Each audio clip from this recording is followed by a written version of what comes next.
Hay ciertos temas de interés absorbente, pero demasiado horribles para ser objeto de una obra de mera ficción. Los simples novelistas deben evitarlos si no quieren ofender o desagradar. Solo se tratan con propiedad cuando lo grave y majestuoso de la verdad los santifican y sostienen. Nos estremecemos, por ejemplo, con el más intenso dolor agradable ante los relatos del paso del Beresina, del terremoto de Lisboa, de la peste de Londres y de la matanza de San Bartolomé, o de la muerte por asfixia de los 123 prisioneros en el agujero negro de Calcuta. Pero en estos relatos, lo excitante es el hecho, la realidad, la historia. Como ficciones, nos parecerían sencillamente abominables. He mencionado algunas de las más destacadas y augustas calamidades que registra la historia, pero en ellas el alcance, no menos que el carácter de la calamidad, es lo que impresiona tan vivamente la imaginación. No necesito recordar al oyente que, del largo y horrible catálogo de miserias humanas, podría haber escogido muchos ejemplos individuales más llenos de sufrimiento esencial que cualquiera de esos inmensos desastres generales. La verdadera desdicha, la aflicción última, en realidad es particular, no difusa. Demos gracias a Dios misericordioso que los horrorosos extremos de agonía los sufra el hombre individualmente y nunca en masa. Ser enterrado vivo es, sin ningún género de duda, el más terrorífico extremo que jamás haya caído en suerte a un simple mortal. Que le ha caído en suerte con frecuencia, con mucha frecuencia, nadie con capacidad de juicio lo negará. Los límites que separan la vida de la muerte son, en el mejor de los casos, borrosos e indefinidos. ¿Quién podría decir dónde termina uno y dónde empieza el otro? Sabemos que hay enfermedades en las que se produce un cese total de las funciones aparentes de la vida. Y sin embargo, ese cese no es más que una suspensión para llamarle por su nombre. Hay solo pausas temporales en el incomprensible mecanismo. Transcurrido cierto periodo, algún misterioso principio oculto pone de nuevo en movimiento los mágicos piñones y las ruedas fantásticas. La cuerda de plata no quedó suelta para siempre, ni irreparablemente roto el vaso de oro. Pero entre tanto, ¿dónde estaba el alma?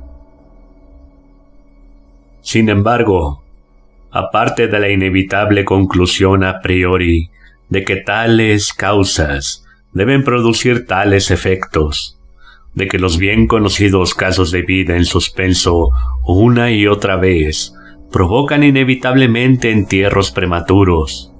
Aparte de esta consideración, tenemos el testimonio directo de la experiencia médica y del vulgo que prueba que en realidad tienen lugar un gran número de estos entierros. Yo podría referir ahora mismo, si fuera necesario, 100 ejemplos bien probados, uno de características muy asombrosas y cuyas circunstancias igual quedaban aún vivas en la memoria de algunos de mis oyentes. Ocurrió no hace mucho en la vecina ciudad de Baltimore, donde causó una conmoción penosa, intensa y muy extendida. La esposa de uno de los más respetables ciudadanos fue atacada por una repentina e inexplicable enfermedad que burló el ingenio de los médicos. Después de padecer mucho, murió o se supone que murió. Nadie sospechó, y en realidad no había motivos para hacerlo.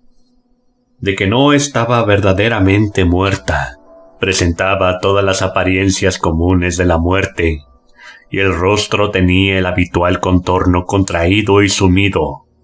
Los labios mostraban la habitual palidez marmorea. Los ojos no tenían brillo. Faltaba el calor. Cesaron las pulsaciones. Durante 3 días el cuerpo estuvo sin enterrar, y en ese tiempo adquirió una rigidez pétrea. Resumiendo, se adelantó el funeral por el rápido avance de lo que se supuso era descomposición.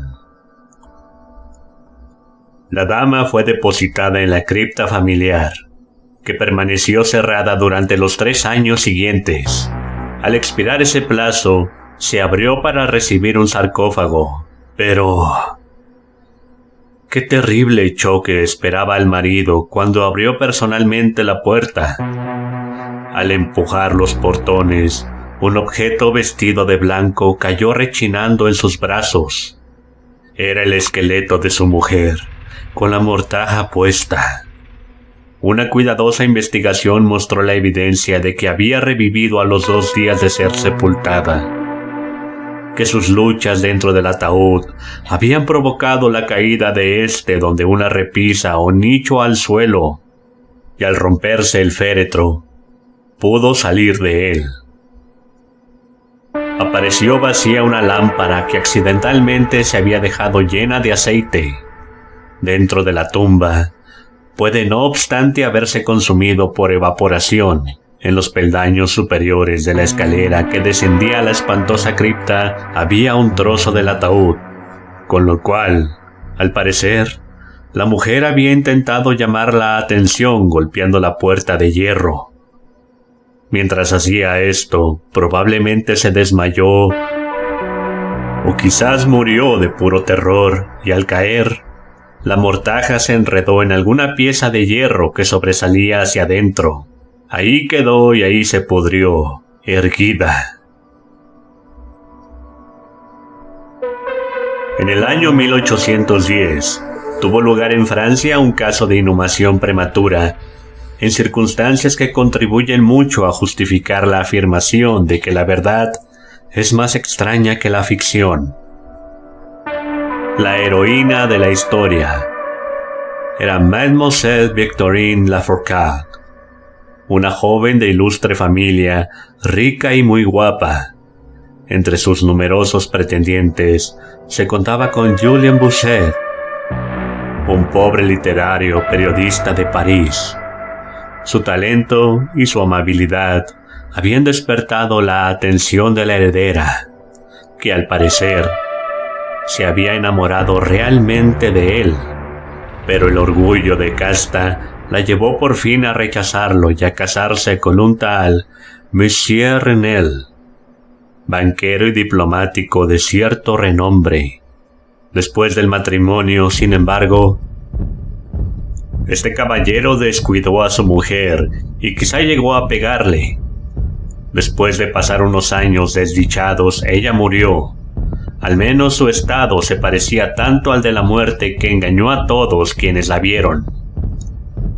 Fue enterrada, no en una cripta, sino en una tumba común, en su aldea natal. Desesperado y aún inflamado por el recuerdo de su cariño profundo, el enamorado viajó de la capital a la lejana provincia donde se encontraba la aldea, con el romántico pronóstico de desenterrar el cadáver y apoderarse de sus preciosos cabellos. Llegó a la tumba. A medianoche desenterró el ataúd y lo abrió. Y, cuando iba a cortar los cabellos, se detuvo ante los ojos de la amada, que se abrieron. La dama había sido enterrada viva. Las pulsaciones vitales no habían desaparecido del todo y las caricias de su amado la despertaron de aquel letargo que equivocadamente había sido confundido con la muerte. Desesperado, el joven la llevó a su alojamiento en la aldea. empleó unos poderosos reconstituyentes aconsejados por sus no pocos conocimientos médicos. En resumen, ella revivió, reconoció a su Salvador, permaneció con él hasta que lenta y gradualmente recobró la salud. Su corazón no era tan duro, y esta última lección de amor bastó para ablandarlo. Lo entregó a Busset. No volvió junto a su marido, sino que ocultando su resurrección, huyó con su amante a América. 20 años después los dos regresaron a Francia, convencidos de que el paso del tiempo había cambiado tanto la apariencia de la dama que sus amigos no podrían reconocerla. Pero se equivocaron, pues al primer encuentro con Monsieur Renel, reconoció a su mujer y la reclamó. Ella rechazó la reclamación y el tribunal la apoyó, resolviendo que las extrañas circunstancias y el largo periodo transcurrido habían abolido no solo desde un punto de vista equitativo, sino legalmente la autoridad del marido.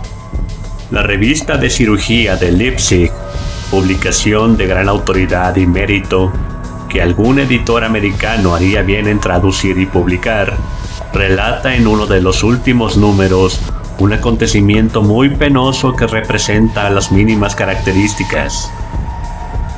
Un oficial de artillería, hombre de gigantesca estatura y salud excelente, fue derribado por un caballo indomable y sufrió una contusión muy grave en la cabeza que le dejó inconsciente. Tenía una ligera fractura de cráneo, pero no se percibió un peligro inmediato. La trepanación se hizo con éxito. Se le aplicó una sangría y se adoptaron otros muchos remedios comunes. Pero cayó lentamente en un sopor cada vez más grave y por fin se le dio por muerto. Hacía calor y lo enterraron con prisa indecorosa en uno de los cementerios públicos. Sus funerales tuvieron lugar un jueves. Al domingo siguiente, el parque del cementerio, como de costumbre, se llenó de visitantes y alrededor del mediodía se produjo un gran revuelo, provocado por las palabras de un campesino que, habiéndose sentado en la tumba del oficial, había sentido removerse la tierra, como si alguien estuviera luchando abajo. Al principio, nadie prestó demasiada atención a las palabras de este hombre, pero su evidente terror y la terca insistencia con que repetía su historia produjeron, al fin, su natural efecto en la muchedumbre. Algunos con rapidez consiguieron unas palas y la tumba, vergonzosamente superficial, estuvo en pocos minutos tan abierta que dejó al descubierto la cabeza de su ocupante. Daba la impresión de que estaba muerto, pero aparecía casi sentado dentro del ataúd, cuya tapa, en furiosa lucha, había levantado parcialmente. Inmediatamente lo llevaron al hospital más cercano, donde se le declaró vivo, aunque en estado de asfixia. Después de unas horas volvió en sí. Reconoció a algunas personas conocidas y con frases inconexas relató sus agonías en la tumba. Por lo que dijo, estaba claro que la víctima mantuvo la conciencia de vida durante más de 1 hora después de la inhumación, antes de perder los sentidos. Habían rellenado la tumba sin percatarse con una tierra muy porosa, sin aplastar, y por eso le llegó un poco de aire. Oyó los pasos de la multitud sobre su cabeza y a su vez trató de hacerse oír. El tumulto en el parque del cementerio, dijo, fue lo que seguramente lo despertó de un profundo sueño, pero al despertarse se dio cuenta del espantoso horror de su situación. Este paciente, según cuenta la historia, iba mejorando y parecía encaminado hacia un restablecimiento definitivo, cuando cayó víctima de la charlatanería de los experimentos médicos. Se le aplicó la batería galvánica y expiró de pronto en uno de esos paroxismos estáticos que en ocasiones produce. La mención de la batería galvánica, sin embargo, me trae a la memoria un caso bien conocido y muy extraordinario, en que su acción resultó ser la manera de devolver la vida a un joven abogado de Londres que estuvo enterrado 2 días. Esto ocurrió en 1831, y entonces causó profunda impresión en todas partes, donde era tema de conversación. El paciente, el señor Edward Stapleton, había muerto aparentemente de fiebre tifoidea acompañada de unos síntomas anómalos que despertaron la curiosidad de sus médicos. Después de su aparente fallecimiento, se pidió a sus amigos la autorización para un examen post-mortem, pero estos se negaron. Como sucede a menudo ante esas negativas, los médicos decidieron desenterrar el cuerpo y examinarlo a conciencia en privado. Fácilmente llegaron a un arreglo con uno de los numerosos grupos de ladrones de cadáveres que abundan en Londres, y la tercera noche después del entierro, el supuesto cadáver fue desenterrado de una tumba de 8 pies de profundidad y depositado en el quirófano de un hospital privado. Al practicársele una incisión de cierta longitud en el abdomen, el aspecto fresco e incorrupto del sujeto sugirió la idea de aplicar la batería. Hicieron sucesivos experimentos con los efectos acostumbrados, sin nada de particular en ningún sentido, salvo en 1 o 2 ocasiones, una apariencia de vida mayor de la norma en cierta acción convulsiva. Era ya tarde. Iba a amanecer y se creyó oportuno al fin proceder inmediatamente a la disección. Pero uno de los estudiosos tenía un deseo especial de experimentar una teoría propia e insistió en aplicar la batería a uno de los músculos pectorales. Tras realizar una tosca incisión, se estableció apresuradamente un contacto.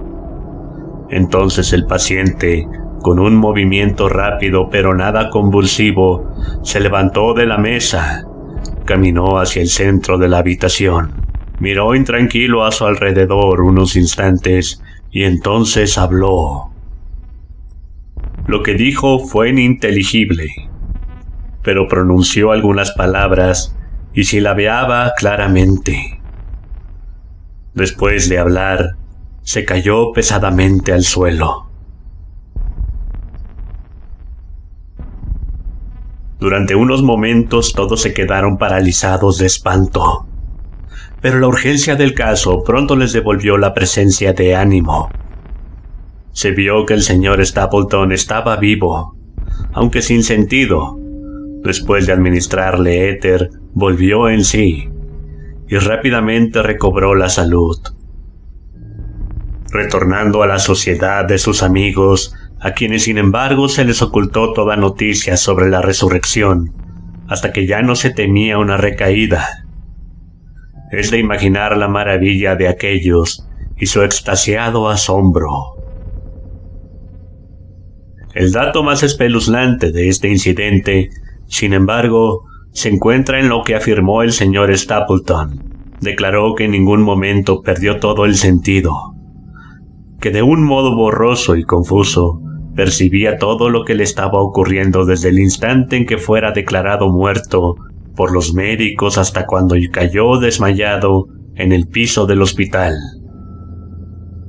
«Estoy vivo», fueron las incomprendidas palabras que, al reconocer la sala de disección, había intentado pronunciar en aquel grave instante de peligro. Sería fácil multiplicar las historias como estas, pero me abstengo porque en realidad no nos hacen falta para establecer el hecho de que suceden entierros prematuros. Cuando reflexionamos en las raras veces en que, por la naturaleza del caso, tenemos la posibilidad de descubrirlos, debemos admitir que tal vez ocurren más frecuentemente de lo que pensamos. En realidad, casi nunca se han removido muchas tumbas de un cementerio, por alguna razón, sin que aparecieran esqueletos en posturas que sugieren la más espantosa de las sospechas. La sospecha es espantosa, pero es más espantoso el destino. Puede afirmarse sin vacilar que ningún suceso se presta tanto al llevar al colmo de la angustia física y mental como el enterramiento antes de la muerte, la insoportable opresión de los pulmones, las emanaciones sofocantes de la tierra húmeda, la mortaja que se adhiere, el rígido abrazo de la estrecha morada, la oscuridad de la noche absoluta, el silencio como un mar que abruma, la invisible pero palpable presencia del gusano vencedor. Estas cosas, junto con los deseos del aire y de la hierba que crecen arriba, con el recuerdo de los queridos amigos que volarían a salvarnos si se enteraran de nuestro destino, y la conciencia de que nunca podrán saberlo, de que nunca nuestra suerte irremediable es la de los muertos de verdad. Estas consideraciones, digo, llevan el corazón aún palpitante a un grado de espantoso e insoportable horror, ante el cual la imaginación más audaz retrocede. No conocemos nada tan angustioso en la tierra.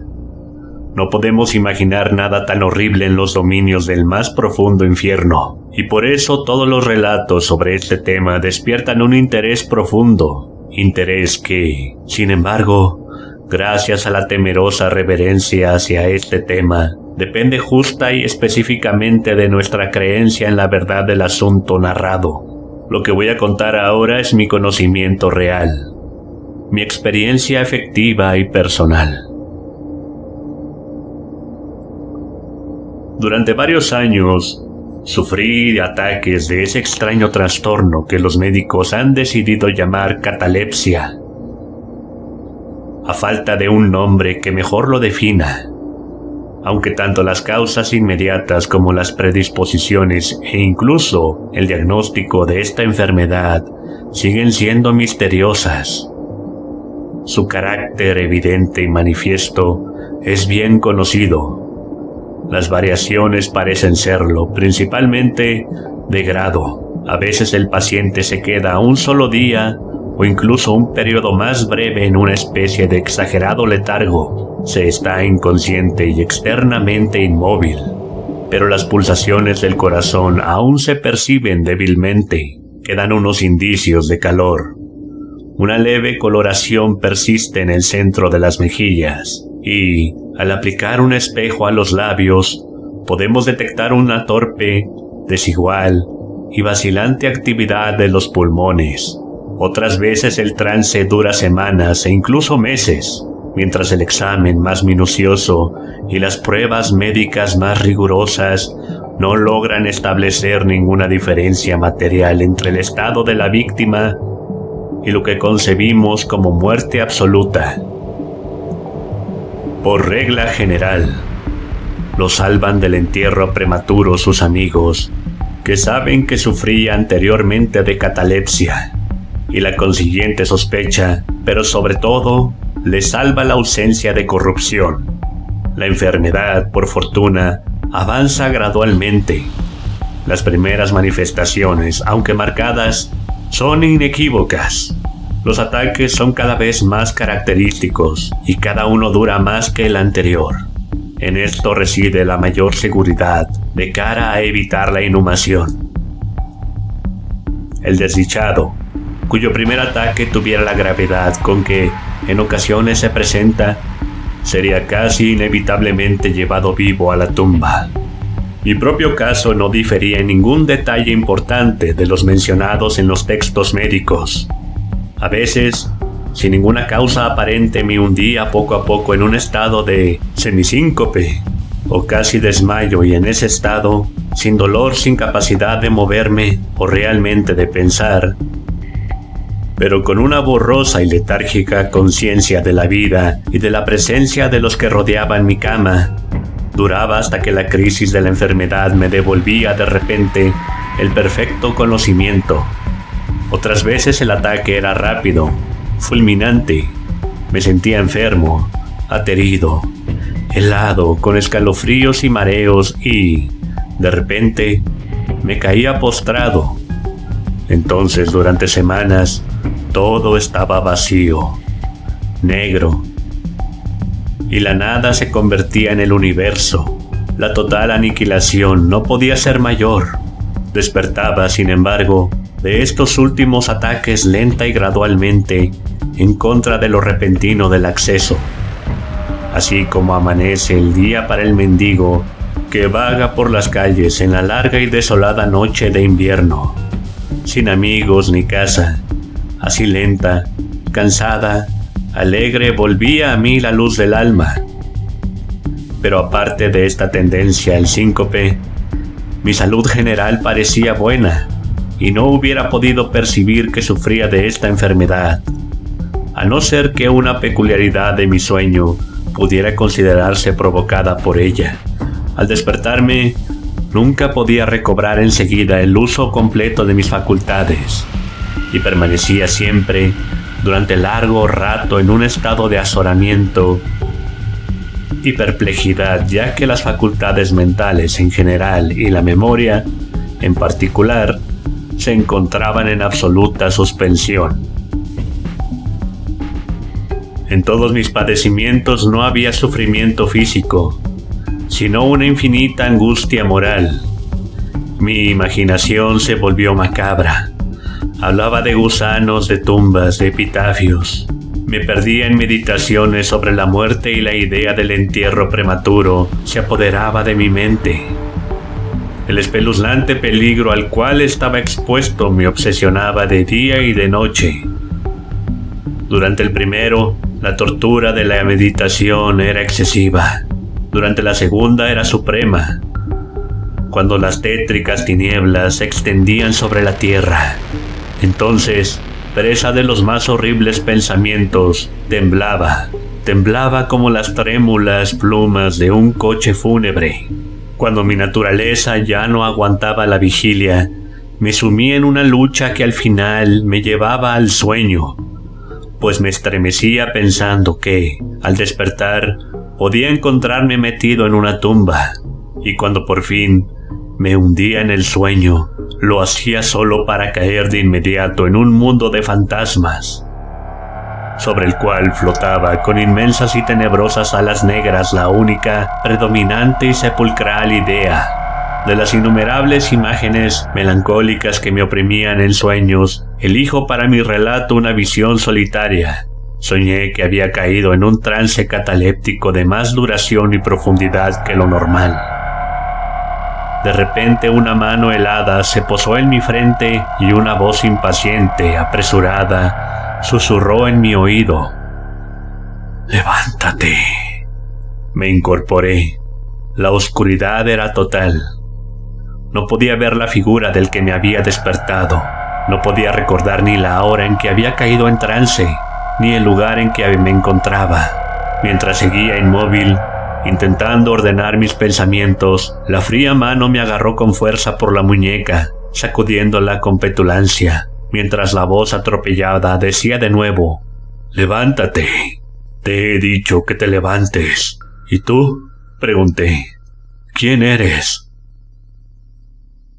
«No tengo nombre en las regiones donde habito», replicó la voz tristemente. «Fui un hombre y soy un espectro.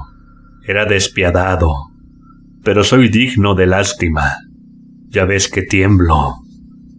Me rechinan los dientes cuando hablo. Pero no es por el frío de la noche eterna. Pero este horror es insoportable. ¿Cómo puedes dormir tú tranquilo? No me dejan descansar los gritos de estas largas agonías. Estos espectáculos son más de lo que puedo soportar. Levántate. Ven conmigo a la noche exterior y deja que te muestre las tumbas. ¿No es este un espectáculo de dolor? Mira». Miré. Y la figura invisible que aún seguía apretándome la muñeca consiguió abrir las tumbas de toda la humanidad, y de cada una salían las irradiaciones fosfóricas de la descomposición. de forma que pude ver sus más escondidos rincones y los cuerpos amortajados en su triste y solemne sueño con el gusano. Pero los que realmente dormían, aunque fueran muchos millones, eran menos que los que no dormían en absoluto, y había una débil lucha, y había un triste y general desasosiego, y de las profundidades de los innumerables pozos salía el melancólico frotar de las vestiduras de los enterrados. Y, entre aquellos que parecían descansar tranquilos, vi que muchos habían cambiado, en mayor o menor grado, la rígida e incómoda postura en que fueron sepultados. Y la voz me habló de nuevo, mientras contemplaba: ¿no es esto, acaso, un espectáculo lastimoso? Pero, antes de que encontrara palabras para contestar, la figura había soltado mi muñeca. Las luces fosfóricas se extinguieron y las tumbas se cerraron con repentina violencia. Mientras de ellas salía un tumulto de gritos desesperados repitiendo: ¿no es esto, Dios mío, acaso un espectáculo lastimoso? Fantasías como esta se presentaban por la noche y extendían su terrorífica influencia, incluso en mis horas de vigilia. Mis nervios quedaron destrozados y fui presa de un horror continuo. Ya no me atreví a montar a caballo, a pasear, ni a practicar ningún ejercicio que me alejara de casa.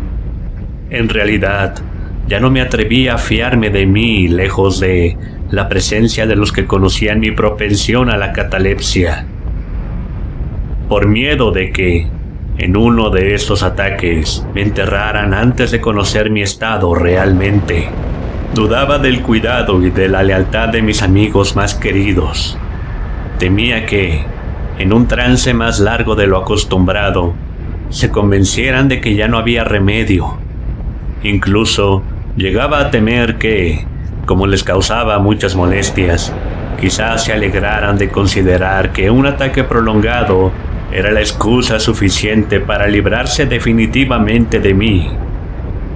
En vano trataban de tranquilizarme con las más solemnes promesas.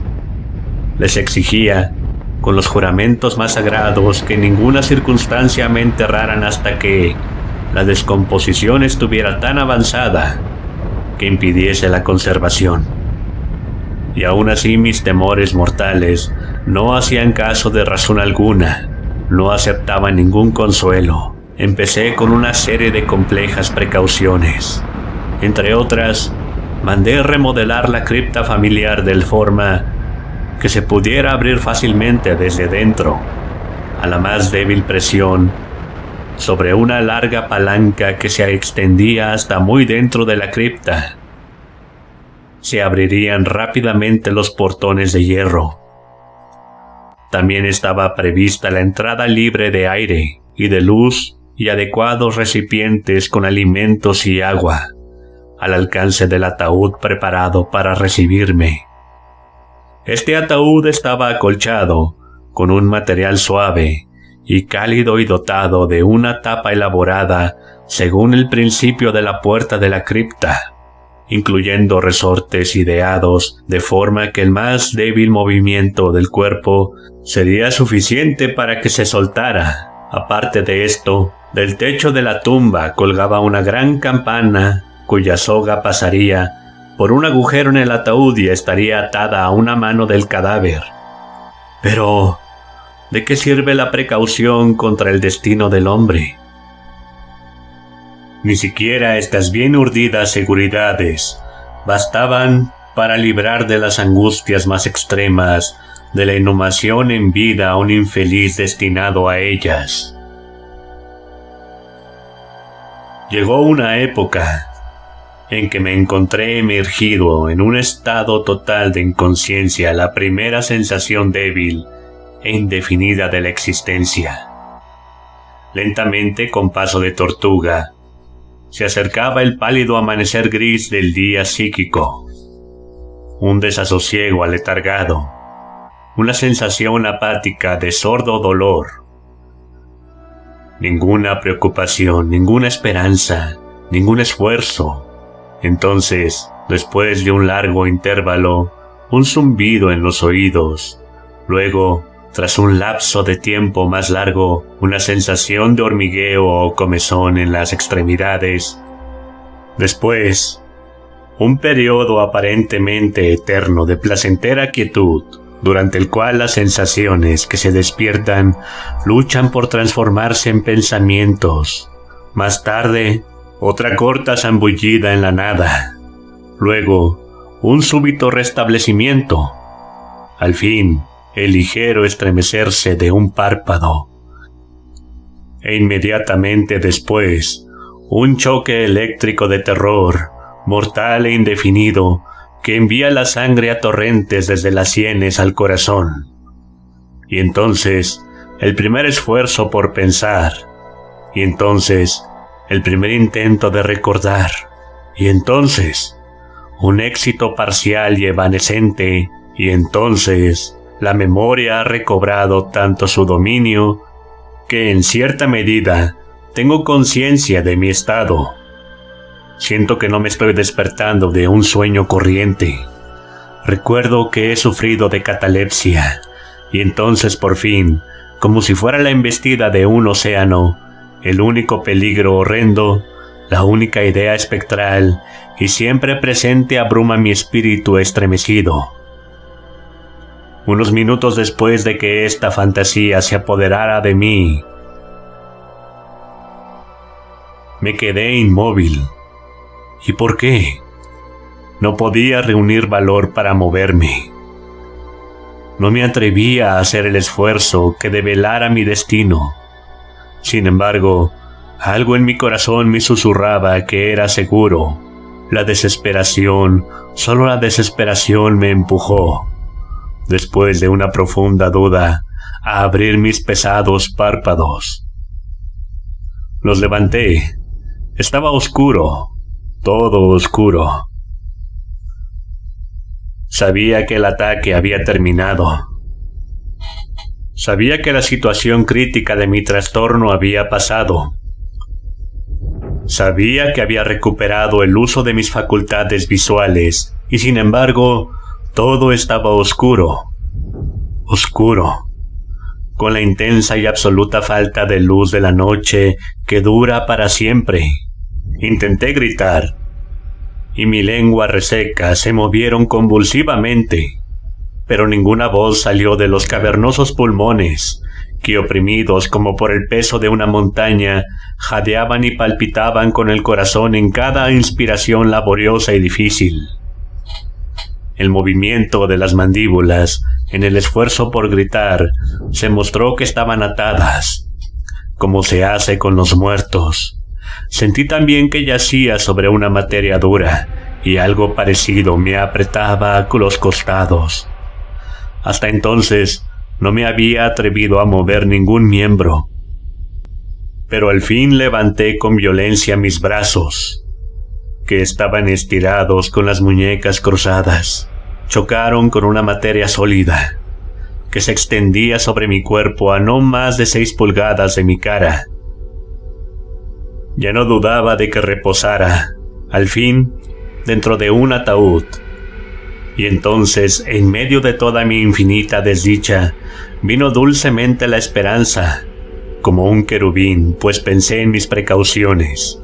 Me retorcí e hice espasmódicos esfuerzos para abrir la tapa. No se movía. Me toqué las muñecas buscando la soga. No la encontré.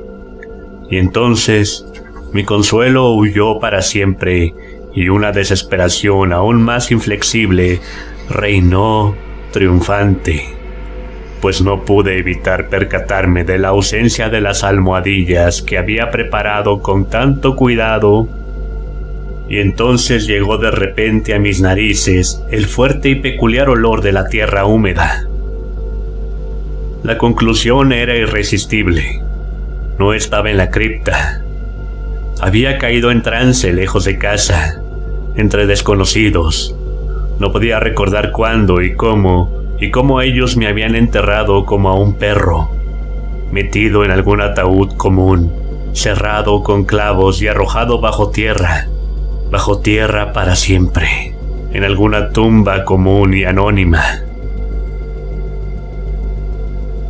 Cuando este horrible convencimiento se abrió paso con fuerza hasta lo más íntimo de mi alma, luché una vez más por gritar, y este segundo intento tuvo éxito. Un largo, salvaje y continuo grito o alarido de agonía resonó en los recintos de la noche subterránea. Oye, ¿qué es eso?, dijo una voz áspera, como respuesta.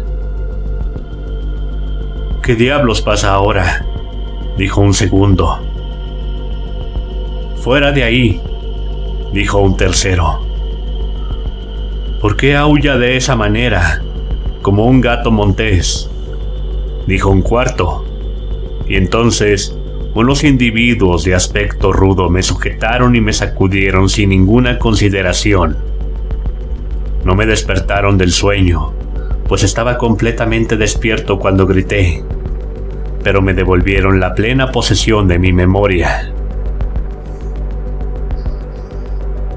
Esta aventura ocurrió cerca de Richmond, en Virginia. Acompañado de un amigo, había bajado en una expedición de caza unas millas por las orillas del río James.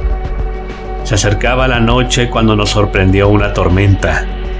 La cabina de una pequeña chalupa, anclada en la corriente y cargada de tierra vegetal, nos ofreció el único refugio asequible. Le sacamos el mayor provecho posible y pasamos la noche a bordo. Me dormí en una de las dos literas. No hace falta describir las literas de una chalupa de 60 o 70 toneladas. La que yo ocupaba no tenía ropa de cama. Tenía una anchura de 18 pulgadas. La distancia entre el fondo y la cubierta era exactamente la misma. Me resultó muy difícil meterme en ella. Sin embargo, dormí profundamente y toda mi visión surgió naturalmente de las circunstancias de mi postura, de la tendencia habitual de mis pensamientos y de la dificultad que ya he mencionado de concentrar mis sentidos y sobre todo de recobrar la memoria durante largo rato después de despertarme. Los hombres que me sacudieron eran los tripulantes de la chalupa y algunos jornaleros contratados para descargarla. De la misma carga procedía el olor a tierra. La venda en torno a las mandíbulas era un pañuelo de seda con el que me había atado la cabeza a falta de un gorro de dormir. Las torturas que soporté, sin embargo, fueron indudablemente iguales en aquel momento a las de la verdadera sepultura. Eran de un horror inconcebible, increíblemente espantosas, pero del mal procede el bien, pues su mismo exceso provocó en mi espíritu una reacción inevitable. Mi alma adquirió temple, vigor. Fui afuera, hice ejercicios duros, respiré aire puro, pensé en más cosas que en la muerte, abandoné mis textos médicos, quemé el libro de Buchan, no leí más pensamientos nocturnos, ni grandilocuencias sobre cementerios, ni cuentos de miedo como este. En muy poco tiempo me convertí en un hombre nuevo y viví una vida de hombre. Desde aquella noche memorable, descarté para siempre mis aprensiones sepulcrales y con ellas se desvanecieron los achaques catalépticos, de los cuales quizá fueran menos consecuencia que causa. Hay momentos en que, incluso para el sereno ojo de la razón, el menudo de nuestra triste humanidad puede parecer el infierno, pero la imaginación del hombre No es Caratis para explorar con impunidad todas sus cavernas. La torva legión de los terrores sepulcrales no se puede considerar como completamente imaginaria, pero los demonios, en cuya compañía Afrasiab hizo su viaje por el Oxus, tienen que dormir o nos devorarán. Hay que permitirles que duerman o pereceremos.